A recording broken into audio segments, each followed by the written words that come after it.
We don't whine. We don't complain. We don't make excuses. We're totally proactive. We are where we are today based on every choice we made up until today. Nobody put us where we are today. Welcome to the Millionaire Car Salesman podcast, the #1 resource for automotive sales professionals, managers, and owners to learn how to make money, accumulate wealth, and to all out ball out in the auto industry. And now your hosts, Sean V. Bradley and L.A. Williams. This is Sean V. Bradley of the Millionaire Car Salesman Group, and I'm telling you right now, folks, this is a special interview. Mr. Coach Burt was our keynote speaker at the previous Internet Sales 20 group, and he tore it down, standing ovation. So with that being said, let's get right to it. Coach Burt, tell everybody hello. Good morning. Yeah, I'm gonna say good morning, man. I've already flown to Indianapolis this morning and back, so I still think it's morning time. But good afternoon to everybody. Okay, I got to tell you right now, you know what I love about you? You're about that life. Because I'm sitting here, and for the people that are not going to see this on the podcast, I'm actually working from my home office today. Mm-hmm. But Coach Burt, I don't think you're at your office. You're mobile, but you look like you're in a studio right now. So it's about the attention to the detail. So tell us where you're at right now. Yeah, I'm at the Greatness Factory, and the Greatness Factory is a unique destination that I created in Tennessee. It's where my team works from. It's also where I train people from. And so it has a lot of dimensions that we can do. We can bring in a studio look. We can host people here. We can do trainings. We can do podcasts, or it's just here for my team. So it's a real cool, creative place that we have created called the Greatness Factory. Now, notice it doesn't say the Complacency Factory. It doesn't say the Excuse Factory. It doesn't say the Whining Factory. And there's a big, huge picture when you come into me that says you have the seeds of greatness in you. And it's a reminder of what you're working every day. You can't deposit excuses, man. Not here at the Greatness Factory. Well, no, absolutely. So let's get into this because, you are in all verticals all over the world, literally, but you're not predominantly in the automotive, and so what I find is that there's a lot of the same old in our industry. And I was validated because when you were on the stage, like people were looking at you like, oh my gosh, like you got water and they're dehydrating. So Can you tell the listeners that might not know who Coach Burt is? Because I have a heavy automotive dealership audience. Tell us who you are, a little bit of your background, please. Yeah, I was a former championship women's basketball coach, and that gives me a different pedigree. It gives me a different mindset. It gives me a different outlook because from 18 to 25 years old, I studied one person. That one person was a guy named Dr. Stephen Covey. Covey created a concept called the whole person theory that said that people are made up of 4 parts: a body, a mind, a heart, and a spirit. And you say, well, what does this have to do with selling cars? Listen, what good is it to have knowledge of how to sell a car with no drive to actually initiate contact? What good is it to have skill to sell a car with no confidence? What good is it to have confidence with no skill? So what I said that day at your event was, if you're trying to tap into the whole person, if you're a manager, if you own a dealership, if you're trying to tap into the whole person, you got to understand the whole person theory. Knowledge for the mind, skill for the body, desire for the heart, and confidence for the spirit. Each of these 4 parts produce 4 different needs, 4 different dimensions, 4 different capacities. And that's really what makes me different. So at 25, I began writing books about how I was engineering the kids to win. We built a championship culture, a national championship culture there. And by the time I retired at 31 years old, I think I had 4 or 5 books out. I was speaking around the country. And I began to coach people, as you said, in all disciplines. The common denominator for the people I coach is a hunger to get better, a hunger to produce, a hunger to activate their prey drive, a hunger to get to a higher frequency. That's the common denominator between. This morning I was coaching mortgage originators. I'm speaking at some other 20 groups, one in Key West coming up in the automotive industry. I mean, there's different things that we all have in common, man. We all have to explain our service. We all have to generate leads. We all have to follow up. We all have to try to optimize our networks for referrals. We all have to try to become people of interest. I don't care what industry you're in. Those are 5 things all of us have to be doing every day. So that's kind of my philosophy and methodology. Well, again, I want to just thank you so much for taking the time to bless our audience with your experience and your knowledge. Now, I want to just go back to what you just said about Covey. You know that me and Karen are actual Covey fans. We got to work with Dr. Stephen Covey, unfortunately, before he passed away. And it really kind of guides a lot of our personal and our business life. And what I got to tell you, brother, which cracks me up, is we've been certified trainers for 13 years. And it's one of the favorite things that we teach, but it is literally the least amount of education we're able to do, because when we present to dealerships and dealer groups our different products and services, most people don't see value in the 7 habits of highly effective people. It's, usually it's my large dealer groups, like multi-billion-dollar corporations. They're like, ooh, I heard about that Covey stuff. Can we get a little something of that? So can you please explain, because you just talked about Covey, but specifically the 7 habits of highly effective people. What has that done to you personally, that message? And what do you think the 7 habits could do for car dealerships in general? Yeah. So think about it this way. Every player that played for me when I was a basketball coach, we taught them the 7 habits of highly effective people. You're never going to go wrong by teaching habits of personal effectiveness. Be proactive. Begin with the end in mind, right? Think win-win. Seek first to understand. Like these are habits that of personal development that we all need. Most people I'm coaching, no matter what industry it is, I'm coaching insurance people, whatever, have not had deep personal development. And there is nobody who had a deeper methodology, in my opinion, than Covey, that addresses the whole person. So for me, if I was running a car dealership and I said, look, the first thing we're going to put you through is the 7 habits of highly effective people. Let's get you to a higher frequency. Let's get you involved in the personal development. Let's help you understand these 7 habits, just like I was teaching those basketball players. Because when they learned those 7 habits, when they violated those 7 habits, I could say, you weren't proactive, you were reactive. You didn't take full responsibility for your decision. You whine, you complain, you made excuses. You didn't seek to first to understand. You just told them what you thought. Like you didn't think win-win here. Like I could go right back to those habits and say, man, that's a violation of our habits.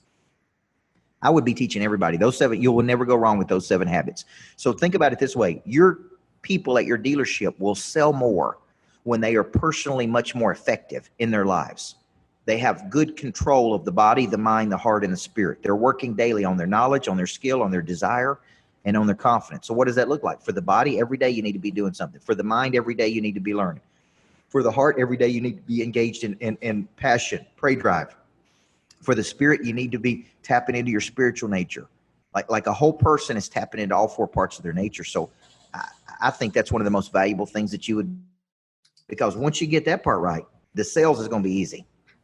100%. What I'm doing right now, Coach Burt, is I'm actually going to be going to Google, and I want to pull up the Maturity Continuum for a second, because I want to talk about that. Because a lot of people don't realize that because you said the 7 habits of highly effective people. It's not the 7 habits of highly rich people. It's not the 7 habits of highly, wealthy people, because as Covey explained, all those things come after the roots of effectiveness, like his analogy of the mighty redwood tree. Can you talk about that while I pull this up for everybody to see? Yeah, one of the biggest things he talked about was the difference between personality ethic and character ethic. And this is very powerful, guys. A lot of people in today's world use personality. They use personality to get in the door. They're more interested in looking good than being good. I'm more interested in being good than just looking good. So there's a deep character here. There's a personality ethic where you use personality and charisma to get in the door, but you really ain't that good. Right. That's why I say it's not what you hear. It's not what you know. It's who you know. I say when you get in the door, you better know, because they're going to figure out you're not the real deal. So that was deeply scripted in me. Be the real deal. Not talk about being the real deal. Be the real deal. Have the deep character. Have the deep character. And so for you, I think Covey taught this deep methodology with these principles and these continuums and this inside out concept where we focus on the whole person first. We go to work on the man. We don't go to work on the organization. We work on the man first. And that's really a lot at the heart of what I do every day, which is, in my opinion, activating a drive in a person that maybe they haven't had, or maybe, as Covey would say, latent and undeveloped talent. So let's talk about this specifically because what we're trying to do is achieve like profound change and profound evolution with an organization. To take an organization that's doing, for example, 220 units a month, right? Sales. And then within a year and a half, they're now doing 330 units a month. Obviously, whatever they're doing isn't the same thing. They did something different to net increase 130 cars per month. But what took them from 220 to 330 is not what's going to take them to 500 or 1,000 units a month. Now, to do that, I want to, if you guys see my diagram here, if you see it, one thing about the 7 habits that Covey talked about is that there's 3 main maturity levels that people are at. The basic, most primitive is dependence, then it's independence, but the nirvana or the highest state of mental maturity is interdependence. And the way that I would explain them is that, dependent or codependent are people that complain like, it's all because of you. It's because we don't, buyers are liars. All auto trader leads suck, or because of the weather, because of the politicians. They're always misplacing blame or justification on somebody else. And then there's the independent people, which Coach Burt, I have to tell you, I have to confess, I would never kick someone in the throat to win, but I was not the person when I sold cars as a 30 car guy, which is really strong, that would extend a hand. Like, I thought it was all about me. I thought that sales was a competition and I had to be the best. And that means everybody else is on their own. But when I got introduced to Covey, the whole new word entered my vocabulary, interdependence. And the whole philosophy and clarity of it's not about, you, or me. It's about us and it's about we. So can you please talk about, and you, sir, more than me, because of what you did, coaching these winning teams, these female basketball teams, explain the whole power of synergy, the power of interdependence, and the power of teamwork, please. Each of us is not as strong as all of us. And when you understand that everything you're going to do in the world is going to come in and through your ability to connect with other people, you then begin moving from an independent state or a dependent state, right? Like my daughter's 7 years old. She's in a dependent state. She's dependent on us for food, water, everything, right? But she's starting to understand independence. I can do it on my own. Let me do it, Daddy. You don't have to do it. Well, for her to be very successful, she's going to have to move to interdependence, which means she's going to have to learn to work in the context of other people, different personalities, different styles. She's going to have to learn to synergize with other people, which is the highest form of connection to another person. Like when I was coming back from the airport today to do this interview with you, I was on the phone with people saying, I want to collaborate with you in 2020. I want to take your network and my network, and I want to cross-pollinate these networks. And I was talking to one of my, he's like, well, how would that work? And I'm like, look, I want to give you access to all the people I've met in my life. And I want you to give me access to all the people you worked in your life. And I don't know what it looks like yet. I don't know if it's an event, a retreat. Like I called 3 accountants yesterday and I said, I'd like to give all of your clients access to my coaching program for 3 months for free. They're like, for free? You would do that? Absolutely. Why? That adds 2,000 or 3,000 more people to my pipeline. 2,000 or 3,000 more people for me to call on. 2,000 or 3,000 more people to get to know better. It's the concept of, would you rather have $1 billion or would you rather have 1 billion friends? Okay. If you had 1 billion friends, you make more than $1 billion. So all the money you're looking for is in and through the connections you have. That is interdependence, because some people don't play nice with each other. You know that. Yes. You've seen that. And so what I'm saying to this equation is, let's find a way that you and I can do something together. That is true interdependence. We can't do it on our own. We need each other to do this. And it takes, if you study human nature, Sean, I'm on human nature now, reading a book by Robert Greene. I wish I would have read it 20 years ago, because it talks about what is truly our human nature. And our human nature is to be selfish. Our human nature is to look out for number one. Our human nature is to forget how good something was. Our human nature is to constantly be looking for something new. Our human nature is to start with good intention and then fail to follow through and then feel guilty about it. Once you understand human nature, you can then understand people. So you're not surprised when the person that told you they'd never quit on you quits on you. You're not surprised when your biggest client calls in one day and says it ain't working. You're not surprised when somebody throws a curveball at you, because that's who people are, man. So the only thing that solves that problem is volume. Pure volume. The more volume you have, the more people you help. When people let you down, it doesn't even faze you. You just keep on moving, man. You know, my wife asked me once, how do you handle all of the disappointment you face as a coach? All the people that tell you they're going to do something and they don't do it. All the people that come and told you changed their life and then the next week they want to quit. All the people that said you helped make them $1 million more and then they quit on you. Here's what I say. It's human nature. What I need is volume. And the more people I help, then it comes to the point that it doesn't even matter. Like, it doesn't even faze me. It's like, okay, good luck to you, man. Somebody's waiting to take your spot right now. Somebody where I would feel celebrated, not tolerated. That's the concept of interdependence, is truly getting to a highest level where you're seeing everybody as a potential collaboration, not to sell them something, by the way, just to help them get to a better place. Now, I want to say one more thing about this. I did a podcast the other day with a top real estate agent down in Alabama. He's doing 100+ deals per year with no team, which is almost unheard of. And I was extracting this information from him. And one of the things he said is the agent that has the most connections to other people wins, but they also have to have the best intentions. That's that character ethic Covey talked about. Mm-hmm. And they also have to go deeper with their clients. I thought it was a good formula. Most connections, best intentions, who goes the deepest. He said, that's how I'm doing 100 deals per year. That's character. He wakes up every morning at 4:30 and responds to all of his DMs, all of his direct messages on Instagram. He's got a coaching program for free where he's got like 10,000 agents in there. And why would he be doing that? He'd be doing it because those 10,000 people have access to deals, deal flow. So every morning at 4:30, he spends an hour responding to all the DMs. That's good intention, man. That's good intention. He's got the right motive. He's got the right heart. He wants to help people. So that's how we got to start thinking about how Covey really implanted this in us, is deep character, not personality. So my question goes to you, and we've had this conversation offline, online, in person before. Here's the challenge. The automotive industry has, like any other industry, they have multiple challenges. But in my 21 years as an automotive professional, one thing is glaring, is that they have a 70 to 80% attrition ratio. So here's my synopsis, my executive synopsis. One is that they're hemorrhaging with HR. Again, with an attrition that high, that breeds tons of problems. Next is that, unfortunately, for the majority of dealerships and dealer groups in the country, they don't value their people. They much rather spend their money on marketing and advertising. Now, let me just digress for a second and say this. My personal philosophy is that I don't care what the hell you say. You could tell what's really important to a person when they spend their time and when they spend their money. And since most dealerships do not spend their time in properly recruiting and onboarding these professionals, they don't spend time in training, professional development, personal development, team building.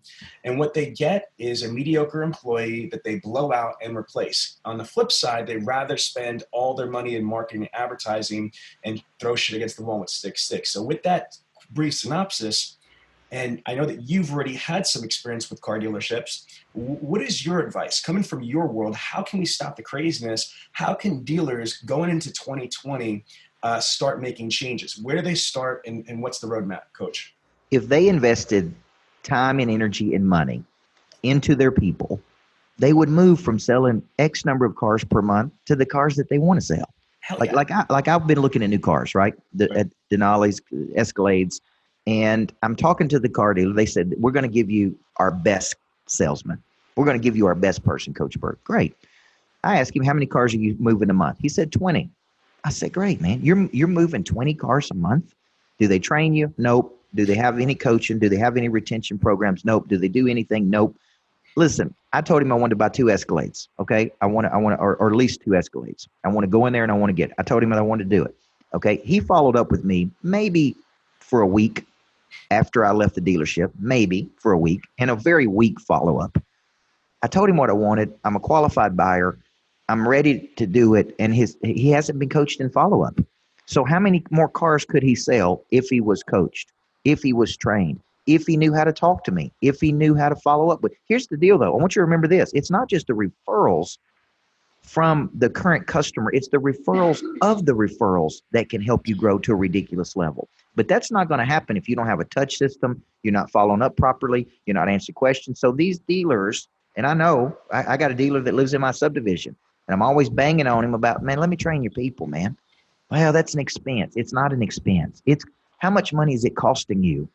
What if I go get those 2 Cadillacs from somebody else? What if I run around and tell everybody it was a terrible experience? What if whatever the case may be, trained people always outperform untrained people.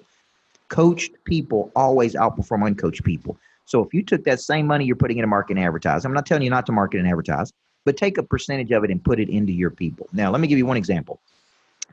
I had a young lady on my team, on my sales team, that worked for me for 6 months, and she didn't sell anything. She come in, I didn't think she had that good of an attitude. She didn't work hard. And here was my stance. When she shows me that she wants to do better, I'm going to spend a lot of time with her, right? She didn't sell anything. That was a terrible thought pattern. At the 6-month mark, I began to pour more time into her, Sean. I began to pay attention to her. I began to coach her. I began to give her the attention she needed. She quickly went to selling $50,000 a month of coaching services. Some months she had $70,000. So annualize that out. That's $600,000 of coaching she's selling. She didn't do anything the first 6 months. I didn't pay attention to her for the first 6 months. When I paid more attention to her, she began to sell more. Now, that's not rocket science, guys. So if you can't train your people or qualified, then somebody needs to be coaching your people, because the trained people always outperform untrained people. I'm telling you, it's not just the connections, the best intention, that who goes the deepest. It's the referrals of the referrals. It's the 7 touches in the follow-up. It's the service after the sale. It's the re-engagement. It's the events you're pushing people to. You need to be doing all this stuff. Let me give you some data. So NADA 2019 says that the average dealership spends approximately $640 per car sold. So that means that if the average dealership sells less than 100 cars, let's just round up, they sell about 100 cars. So they spend $64,000 a month in advertising. So the average cost per sale is $640 per car. But Coach, here's the crazy part. That number is a farce, because I call it dumb dealer math. Okay, because this is dumb dealer math. And I'm a car guy, so I mean, no disrespect, this is what it is that all a dealer does is they take what their total advertising spend is and divide it by how many cars they sold. And so that's how they get to $640 per car. However, that's not taking into fact some realities. Like, okay, so you're telling me that out of every 100 units that got sold, none were prior customers, none were referrals, none were because you were a Ford dealership and the Ford F-150 has been the #1 selling vehicle for 40 straight years. None have been because you're the local dealership around the block. No. So if you really take in the reality of it, my math is that the average cost per sale is like over $1,000, maybe even up to $1,200 per unit sold. On the flip side, the average dealership spends less than $1,000 a month in advertising. I mean, in training their people. Now, remember, that means if you just divide it by 10 salespeople, that's less than $100 per salesperson a month. But the reality is it's not just salespeople. There's usually about 3 to 4 managers, including the GSM, GM, F&I, and there's some BDC people. So my math is that what we've tracked is that the average dealership spends less than about $72 per front side employee. That means sales, management, or BDC. So what I don't understand is how can you spend $64,000 in marketing and advertising? And remember, that's just marketing and advertising. Then you're spending all this money on your technology, like your website, your CRM. Then you're spending money on fixed costs like the rent, the lights, the this. Then you're spending all this money on HR, on payroll, on bonuses, commissions. There's a fortune literally that's being spent or invested. But yet, when people come to work, they're practicing with real customers. Yeah. So based on that math, what should the proportion allocation be? If you're spending $50,000, $60,000 a month, how much should a business owner invest in their people in training, coaching, professional development, et cetera? Do you have a formula or at least a suggestion? You know, that's a great question. And I don't have a formula, but I think about like tithing. If you were to spend 10% of your total revenue, okay, on training and development. Here's what I would tell you. The people that I'm coaching that are earning the most money are spending the most money on training. I've got a real estate agent that spent $87,000 in a year on personal development, whether it be with me, Cardone, whoever, getting better, going to things, being involved in coaching programs. But he's also making $100,000 a month. Right. Income. My top mortgage people are paying coaching fees. I'm paying people to coach me. So the formula needs to be, it's never an expense. Right. It's always an investment. Now, let's go back to the principle. I would just ask a GM of a dealership or an owner, do you believe trained people outperform untrained people? If I could find X number of more deals for you per month, would it be valuable to you if you had trained people? Like, look at the dude following up with me. He doesn't know how to properly follow up. He doesn't know how to bring me to a decision. He doesn't know how to create a sense of urgency. He doesn't know how to say, hey, coach, if this has been good for you, who else do we need to be calling on? Like, I'd be calling on everybody. Everybody's got to buy a car. Everybody's going to drive a car, man. Everybody. So why would you not initiate? Why would you not have a hit list every day of current customers to ask for referrals? Why would you not have past customers you're calling on? Why would you not be working a top 25 of your biggest customers? Like, why would you not be working a selling system every day when you're at the office and nobody's there? Like, why would you have an outbound effort? Like, it's baffling to me. Like, I would never come to the office to the Greatness Factory, just wait on people to call. Like, my team is making outbound calls every day. I'm working my sales system every day. We're going 7 to 15 touches. We're engaging with our clients every day. I'm initiating, man. Selling is about initiating. It's not about sitting and waiting. Let's go back. You had 3 different awesome points I'm going to try to get into order. Let's go back to the point about like investing in yourself. I think Warren Buffett had said that one of the best investments he ever did, I think it was like $100 investment into the Dale Carnegie School. And can we talk about that? Because again, you're not from this industry predominantly. So I love hearing from experts like yourself on a global level outside of automotive, because there's so many things our industry does right that I'm proud of. But this whole concept of self-education, self-investment is a blasphemy to most people. So let's talk about that. Again, leading up with the Warren Buffett statement, what do you see? Because you started to touch on it, but I'd like you to elaborate a little bit deeper on how investing in yourself in any type of professional, personal development really is great. And you shouldn't just wait for the owner or the GM of the dealership. Yeah. Individual people should be investing in themselves. Why, Coach? Why should they do that? Let me ask you a question. If you read a book and you paid $30 for that book, but it helped you generate $1 million more of revenue for your company, is the book worth $30 or is it worth $1 million? It's worth $1 million. But this is the problem. There'll be many people go to an airport today to fly out. They will see a book that they think can help them, but they won't buy it because they say, well, I can get it cheaper on Amazon. Then they never buy it.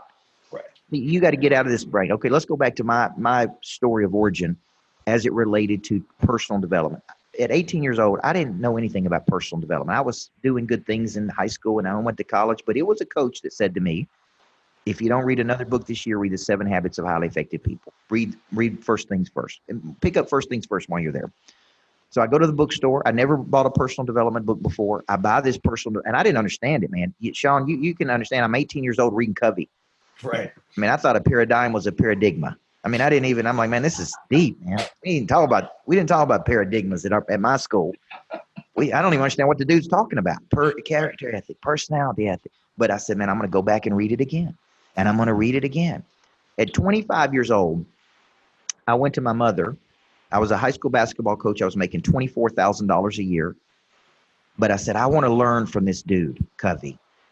And they came to town and they said, I saw in a newspaper or something, 7 Habits of Highly Effective People certification. And it's $2,500 for a week, 5 straight days, 8 hours a day, 40 hours of training. And I'm like, I'm in. But I didn't have the money. I was making $24,000 a year. I didn't have $2,500 laying around. This is back in the day, man. I didn't have nothing. Living in an apartment, I went to my own mother and I asked her, can I borrow the money from you? And I borrowed the money and I went to I paid the $2,500. I paid her back in $50 a month increments. And let me tell you something, that personal development changed my whole life. It changed everything. I was now more equipped. I was now smarter than other coaches. I had a deep knowledge that other coaches didn't have. I understood the whole person theory. So when I started winning all these games, all these coaches were coming to me like, what are you doing, man? I'm like, well, I'm deep involved in personal development. I'm reading Covey. I'm applying this material. I'm learning this whole person theory. I began writing books about it. They never would take the time to read the books. Right. So what happened? I just kept whipping them. I just kept whipping them, man. I just kept whipping them. And then they want to know, what are you doing? Well, let me tell you what I'm doing, man. I'm reading these books and I'm getting smarter and I'm studying businesses. Well, the same thing is true of businesses that are just whipping other people's butts because they're studying and they're learning and they're training and they're in the online academy. I was going through my online academy last night and I was looking at it and I was comparing it versus Cardone's online academy. And I was watching some of him, some of me, some of him, some of me. And here's the conclusion. I almost went to bed mad. I love Grant. And he's offered me so many opportunities to do big things in the world, including speak at 10X, which was a life changer for me. But here's the deal. He's done such a better job marketing his online academy than I have. I'm going through my online academy. I'm like, dang, this is good. Like, this is some good stuff, man. it's deep and it helps and it's thorough and there's so much of it. And I'm sitting there and I had forgotten about how much stuff I'd put in there, updated weekly, all this stuff. And I'm sitting there going, I'm mad at myself. I'm not mad at him. I'm mad at myself for doing such a poor job of marketing my own content. Okay. Now here's the deal.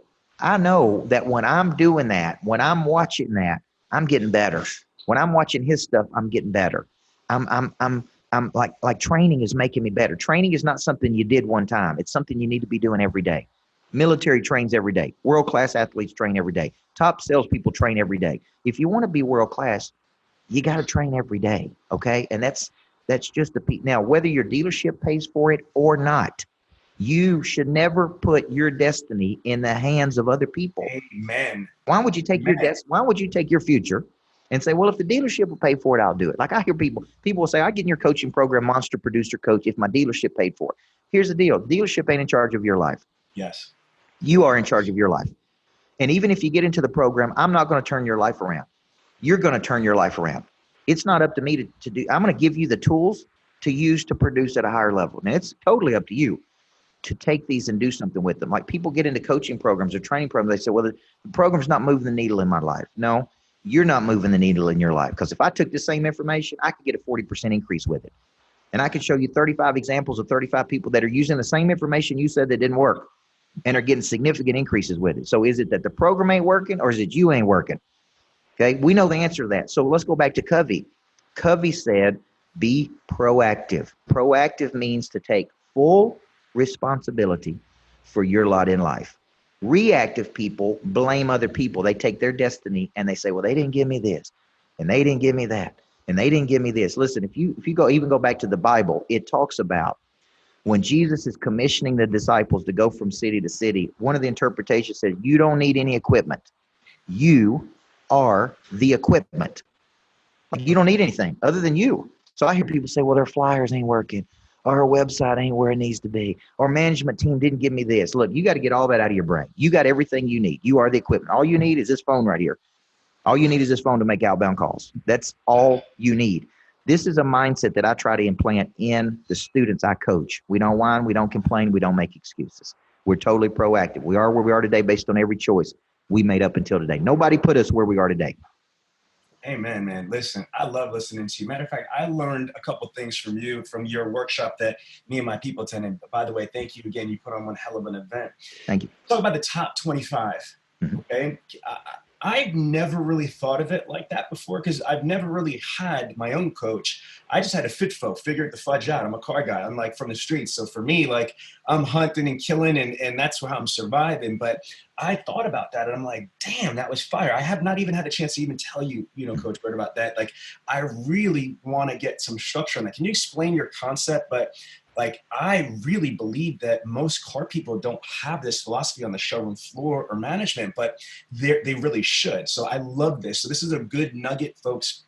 Listeners, listen to what he's about to tell you because it really kind of moved me and it's going to help in Sean Bradley at Dealer Synergy kind of restructure his top clients and his top resources. So Coach Burt, share some of that wisdom that you were talking about, the top 25.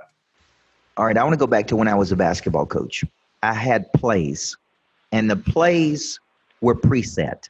So I'd come into a game and I'd work certain plays and we would chart those plays to see if they worked or if they didn't work. And if they worked, we kept running them. If they did not work, we threw them out. Then I retire from athletic coaching, start a business. Now I'm a salesperson. I'm trying to sell a product or service, but I don't have any plays. And I'm sitting there like, man, I need some plays. I need to be calling on new people every day. Let's call that a hit list. I've been looking for new money every day. Let's call it a hit list. Then I got people that have indicated interest in my services, but I haven't closed them. I'm farming those people. Let's call it a farm club. Then I got these people over here who are new customers, but I really want them to be net promoters. So let's call our new customers net promoters, which is putting us in a forward mindset. But then what if I had 25 people that knew me, loved me, believed in me, would fight for me, would advocate for me, that would send me 3 referrals per year. So I get 75 new deals out of 25 great people. I'll tell you what, those are not just promoters. Let's call them advocates because an advocate will fight for you. An advocate will stand up for you. An advocate will say on a scale of 1 to 10, it's a 15. I've already told 10 people about you. So what I started doing is saying, What if I build 25 stark, raving, crazy advocates? How do you build advocates? You advocate for them. You feed them time, energy, emotional support. You believe in them. So I started building out this 25, this power 25 champions, 25 people that believed in, 25 that would fight for me. Then I started touching each of those people on a regular basis. Then I started loving on those people, supporting those people, feeding those people emotional support. And sure enough, every year I was doubling my income. So I was going from 150,000 to 300, and 300 to 450, and 450 to 700. and many of it was coming from these 25 people, these 25 advocates. So I want you to think of an advocate as a person who really believes in you. They have a strong referral capacity. They're opening doors for you. They're there for you. They emotionally support you. But you got to spend time with these people. You can't ignore these people. These people need your attention. They need your time and energy. So I think of mine like my VIPs. They get VIP access to things. Like today I was flying on my plane up to Indianapolis to speak this morning. I'd call one of my advocates, say, hey, man, you want to fly with me tomorrow? You want to go with me to Indianapolis and spend the day with me? You want to do this with me? You want to go to dinner with us? You want VIP tickets at this event? You want to sit on the front row? What my advocates gets first right of refusal on everything. That's how strong a relationship it is. You can make $1 million a year with 25 people. That's strong. And so how it would translate to the automotive world is obviously, you have access to a lot of people, whether they're in the community or they're from the dealership itself that are, these could be repeat customers that have purchased multiple vehicles from you, or these are people that might not have purchased from you, but they're in a position to provide you with really strong referrals, whether they work in a gym or they work in a restaurant or they work at the motor vehicles. They have access to a tremendous amount of people and they're able to provide you referrals. So again, going back to Covey, it's identifying the win-win. You know what I mean? It's identify, like you said, might not just be all monetary. It might be emotional. These people might be really big fans and just appreciate the attention, appreciate the personal touch. This could be just that phone call. And again, here's the other thing I think it's missing, Coach Burt, in our industry is CRM. I am a huge CRM advocate, and CRM is 3 simple letters, but such profound meaning. Customer relationship management, relationships. I believe all sales is really truly a relationship business. And if we are in sales, but we're not into the relationship business or the people business, you're going to be broke or you're going to be frustrated. What say you? Do you agree or no? Yeah, I think as I'm listening to you talk about that concept in the dealership is if every person watching this sat down today and wrote down 10, 15, 20 people that had fed them deals, let's call them feeder systems. These feeder systems, remember, it's not just the referrals from your current clients, it's the referrals from the referrals. So when you dig in, so here's what I would be doing. If Sean Bradley was in my top 25 and I'd sold him a car or a couple cars or the last X number of cars, man, I'd be touching base with Sean, not just on his birthday, not just on his anniversary. I'd just be calling Sean and say, hey, man, I've got something going on. I'm going to this sporting event. Would you like to go with me? Hey, Sean, we got an event here at the dealership where we're going to be doing barbecue and stuff. Come on down here with me and see me at this. Hey, Sean, we got a new Escalade coming out, man. I want to drive over to your office and show it to you. I don't care if you buy it. See, you got to get out of the intention that everything I'm trying to do is sell you something. Yes. You got to get into the intention of, I just want to help you. Sean knows people, and he may go tell other people, man, you got to see this new Escalade. You got to see this new car. You got to see this new event. Like I live in Tennessee, so people aren't driving Lamborghinis in Tennessee, man. You know what I'm saying? The highest we go is Escalade. And Escalade's a real nice vehicle in Tennessee. And so the guy in a private jet, just for the record, people, let's keep it real. Yeah. So my point to you though is, let me go back to something I said earlier. All the money you're looking for is in your synergies and connections to other people. Your whole day should be spent around how many people can I connect to today in any way I can. But what if I had 25 Sean Bradleys that was fighting for me? I need to stay in touch with, man. I need to love on them. I need to spend time with them. I need to engage with them. I need to activate the prey drive to help me in them. And that's the concept of the top 25. So every car dealer could be using this. The dealership should have 25 people that are their biggest customers. People spend the most money with them. People that advocate for them. Listen, if I went into any city and opened a dealership tomorrow, here's what I would do. I would have an influencer event where I had every major influencer in the community come to our dealership. I'd be trying to get access to the influencers. I'd be trying to, right? Like I'd be trying to get connections to the most successful people. I want them on my dealership. I want them looking at my cars. I want them around. Let's go back to that, because Okay. I know what you mean, you know what you mean, but there's some listeners that really still don't understand the phrase influencer. They've heard as a buzz phrase, but be specific, because I think what you're giving is freaking fire nuggets right here. So you said that if you open your own car dealership, you would look to do an influencer event. Can you Absolutely identify what type of influencer specifically for people who don't understand that? All right. So here's what I'm saying. When I retired from athletic coaching, one of the best things I did is I'm new. I'm a salesperson. I'm trying to start a business. Is I reached out to 50. I highlighted 50 people in my community that I think are movers and shakers. They did everything, all kinds of people, entrepreneurs, sales professionals, business people. And I just said, man, you're real successful. I'd like to buy you a cup of coffee and spend 30 minutes with you, just asking you questions. Okay. And I would consider these influencers. These are people who had big networks, could connect me to people. After about 20 minutes of me asking them questions, then they would stop talking, because everybody loves talking about themselves. And then they would say, now, Coach, tell me what you're doing. And I said, well, I'm so glad you asked. I got a new coaching business where I'm coaching businesses using a lot of the principles I did as an athletic coach to build championship cultures. And they would immediately go, man, I got 3 people I need to connect you to. Now, here's my point. I'm thinking about, as you're saying this, what could the dealer here, let's take the GM dealer here. What could he be doing with me? He could reach out to me and say, look, Coach Burt, we would like to do an event at our dealership to get more people over to the dealership, where it's you coming in to coach people. It's you coming in to do a business session. And we're going to go out to the community, push as many people as we can. See, we want people on our site, on our campus. Because if they don't come to our campus, they ain't going to buy anything from us. So I would be hosting parties at my for influencers, social parties, entertainment parties. I'd be having concerts at my dealership. I'd be having lunch and learns at my dealership. I'd be having customer appreciation events at my dealership. I would be trying to connect to anybody who's an influencer in the community, meaning a mover and shaker, a person who has influence. Like, here's the deal. I live in a city. I'm a very visible person in my city.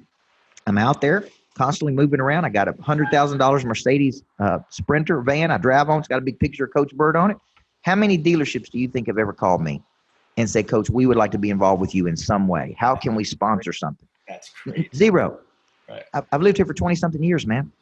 I'm like, they're not thinking. See, this is new for me too, because I used to think, how much am I going to get paid to do it? How much am I going? That's the wrong way to think. You ought to be thinking, how can I get access to those people? How can I get access to every one of those people? That's how dealers need to be thinking. That's how people need to be thinking. All the money you're looking for is in the pockets of other people through the connections. You don't want the money, you want the people. That's the big revelation you got to have. All right, now just because I've taken a lot of your time, I want to transition the conversation if we can. It's called the Millionaire Car Salesman for a couple of reasons. One is that I know personally numerous millionaires and multimillionaire, automotive professionals that sell cars, not even managers or owners, that are people today that are selling cars on the showroom floor that are millionaires and multimillionaires.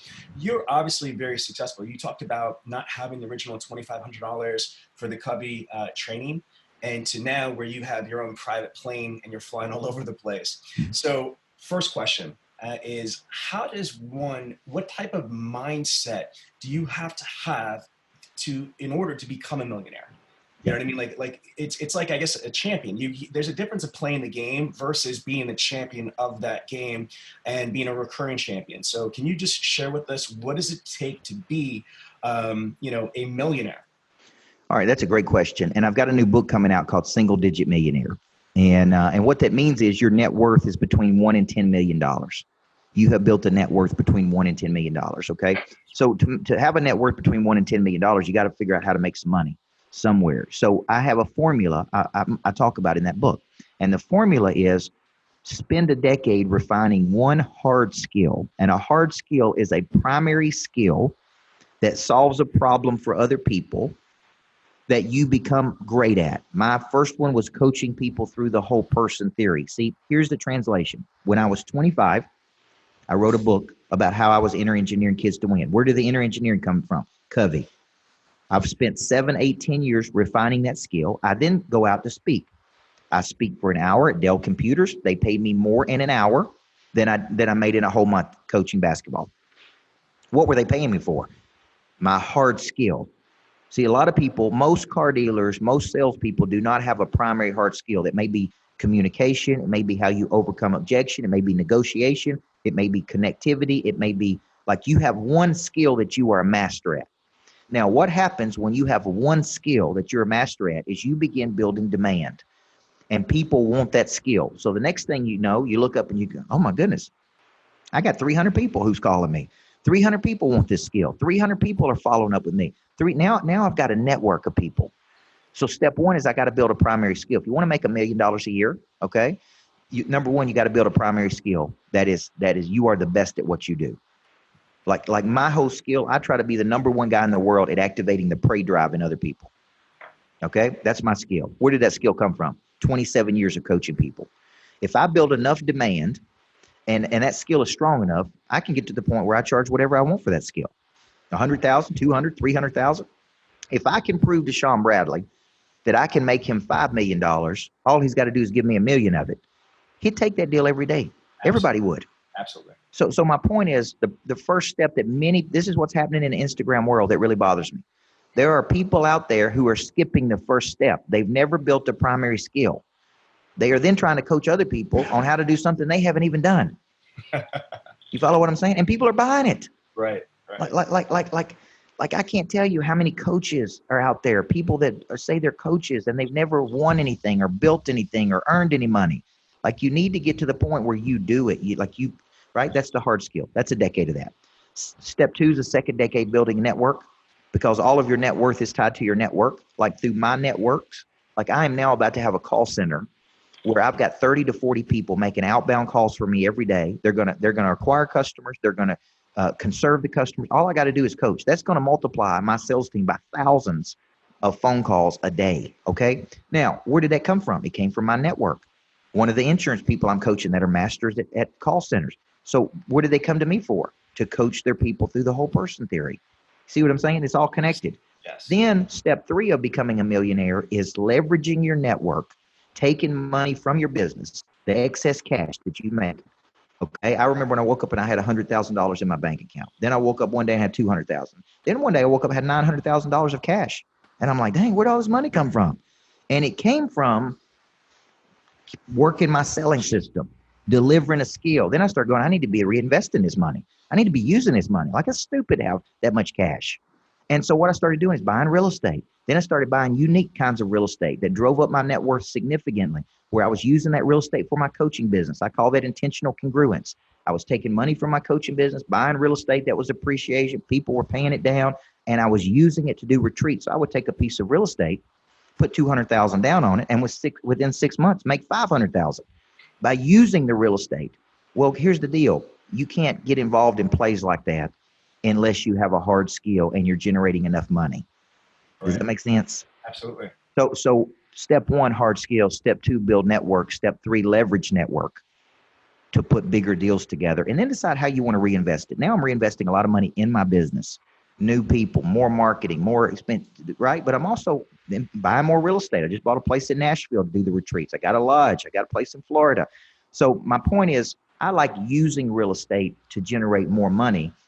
And I think a lot of people don't get that, but you first got to have some money, and the money comes from the primary skill. So that's my 3 steps to becoming a millionaire. So when's the new book coming out? You know, I'm down to the very end of the book. I got one chapter left, and here's the cool part. It is single digit millionaire and how to get to double digits. So I am just a single digit millionaire. I can't tell you how to get to double digits. Okay. But so I'm not qualified yet to tell you that. So I'm going to call in some of my rich friends, some of my wealthy friends. And I'm going to say, how did you go from 10 million to 20 million? What did you do? They're going to tell me we added people. We opened up new markets. We did this. I'm going to put that in the book at the very end. So to get to double digits, you got to get to single digits first. Right. I mean, less than 4% of small businesses will ever break $1 million of revenue. If your company doesn't break $1 million of revenue, you're not going to make $1 million. Amen. So you got to get your mind thinking at a bigger frequency. And this is an old basketball coach from Tennessee, guys, that's done this. So if I can do it, and I was talking today, I met with my partner. There's 2 people that we own this jet together. We own a jet together, okay? Me and one other person. And we own it. We don't charter it. I know a lot of people out there like, does he charter? Is he like JetSmart? No, it's my asset. I own it. We own it. But I was talking about buying a stake in another plane, in a Hawker. I've got a Beechjet 400, 7-passenger. That's a new plane, about a $1.4 million plane. But I'm looking at buying a share in a Hawker, and I said, can I brand it? He said, absolutely. If you want to brand it up, Coach Burt, you know what I'm saying? I'm like, now we're talking, right? Now we're talking. Say, why would I do that? Depreciation of the plane. Use the plane to get to more places. Use the plane to take customers with me. Like there's reasons that you would do that. And it's not as expensive as people think. You can amortize it. You can work deals where you can pay monthly payments on it. Like it's not as hard as people think. Somebody told them that a jet costs a lot of money, so they don't ever go think about it. I wanted a jet, and I just wanted to go straight to the person that knew how to do it. And I said, tell me how to do it. How much money do I need down? Can I amortize it over 2 years? How do we make it work? And so I told him today, I want to fly more next year. I want to get to more places. What do you think we should do? And he's like, here's our options, Coach. So to me, it's no different than buying a house that you rent. It's no different than buying something that you use to create more money. That's how you got to start thinking about it. But you're never going to be able to make these plays until you get your revenue up. Man, this has been exciting. Do you believe we've been almost an hour into this podcast? This is exactly what I thought it would be. A nonstop, machine gun bullets flying of information nuggets. Okay, so in closing, Coach Burt, how can somebody get a hold of you? Give your contact information, your websites. What do you want? Facebook, Instagram? Yeah. Because I'm sure you have a lot of people that are listening to this that were really impressed, as am I, with all the information you have. Absolutely. And thank you, man. You and I had a connection from the first time we met. We got that deep Covey connection. I really think a lot of you're an innovator in your industry. When I talk to people in your industry, they talk about you and tell me they know who you are. So you've become a person of interest in that space. And I'm proud of you for doing that. And you didn't have to give me your stage. You didn't have to give me a spot to speak at your event. You didn't have to do that. So that means a lot to me. So thank you for that. The people that are looking for me, just go to coachburt.com, man. Coach Micheal Burt. Follow me on Instagram. I put out a lot of content. You could follow me today when I'm going up to Indy, me flying up there with the team. Coach Micheal Burt. Just search me out on anything. I put out a ton of content. My YouTube channel, I have a ton, hours and hours and hours of content. My online academy, the Monster Growth Academy, has all of my philosophies, sales philosophies, mindset. And I really want to become and in some instances, the modern day Covey, man. I mean, to me, Dr. Covey was so influential in my life. I want to have energy, but I want to have substance. Energy without substance is not, I'm not interested in that, man. I'm more interested in being good than looking good. So I'm interested in helping as many people on planet Earth as I can. Let me just say this. A lot of people say they want to be, Warren Buffett. They want to be, Michael Jordan. But, it's really rare that you hear somebody say, I want to be like the next Dr. Stephen Covey. But that is such an admirable, amazing goal to aspire to. And I think it's more profound. And I just noticed something. You guys had the same barber. Yes, I had to cut my hair like Covey, man. I thought so much of him. I'm like, man, let's go all in. I'm trying to get my team to cut their hair like mine, but I hadn't worked it out yet. Well, Chelsea in? Yeah, sir. Chelsea said she may be in. Well, listen, again, thank you so much for your time and your wisdom. And I know for a fact that Dr. Covey would be extremely proud of how you have perpetuated his vision and the spirit of Covey. So thank you so much. Again, I appreciate you, my friend. Thank you, man. Thank you so much. Thanks for having me. Ladies and gentlemen, if you like it, you love it, you want more of it, then don't wait for the next money show. Just go to bradleyondemand.com and take your career to the next level.